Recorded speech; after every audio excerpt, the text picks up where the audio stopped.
Starbucks has so many great stories. Can you talk about the digital aspects of telling that story? The two-way interaction that digital allows and the real-time interaction that digital allows, all of those are really important to telling whatever story we have to tell. We built this company for 40 years combining social conscientiousness with profitability. Mm-hmm. So when you think about the values of the company, it starts with how we treat our partners, how we ethically source our coffee, community service, the jobs initiative, our community stores. We have this multi-layer values story that is who we are, and we want to tell that story. And where digital comes in, which is interesting, is that we for years have relied on the Green Apron store partners to listen to our customers, tell our story, occasionally promote something, but mostly just have a relationship with our customers. The opportunity for us in digital is now that we are 18,000 stores almost, we're in 58 countries, and we're doing this at a scale and in a way that is unique to any company in the world.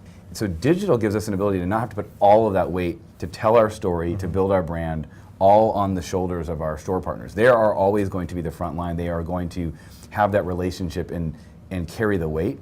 But digital gives us an ability to tell our story, build our brand, interact, listen, all these things at a scale that you couldn't do without digital, frankly. Particularly for a company like ours that's so unique in terms of how we build our brand, how important our values are to us.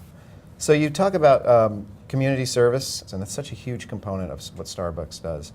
Some of the latest actions that Starbucks are taking are with the Create Jobs. Can you elaborate a little bit more on that program and what that means to digital ventures? First of all, it was a cross-functional effort. So digital ventures, marketing, procurement, public affairs, the creative studio, everybody touched the Create Jobs initiative. Came together very quickly when Howard Schultz said, we have this history of community service, we have a jobs crisis, and we need to use our scale for good.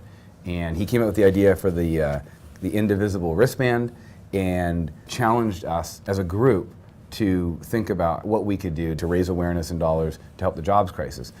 Using a lot of the skill sets that we had in digital ventures, business development, innovation, digital platforms for crowdfunding. A lot of these were ideas that we had developed in digital ventures. You combine that with public affairs, marketing, procurement, and that's how we launched Create Jobs for USA. We were using fundraising tactics that we learned on the digital side from DonorsChoose.org or Kiva and Indiegogo and Kickstarter, and said, what can we do around jobs that takes advantage of some of these digital learnings, actually turn on the CreateJobsForUSA.org site, turn on a text to donate, tell our story through social media platforms. So there's a lot of tie into digital. This was a fantastic new community effort for us to help the jobs crisis by creating this National Jobs Fund, crowdfunding, but including digital.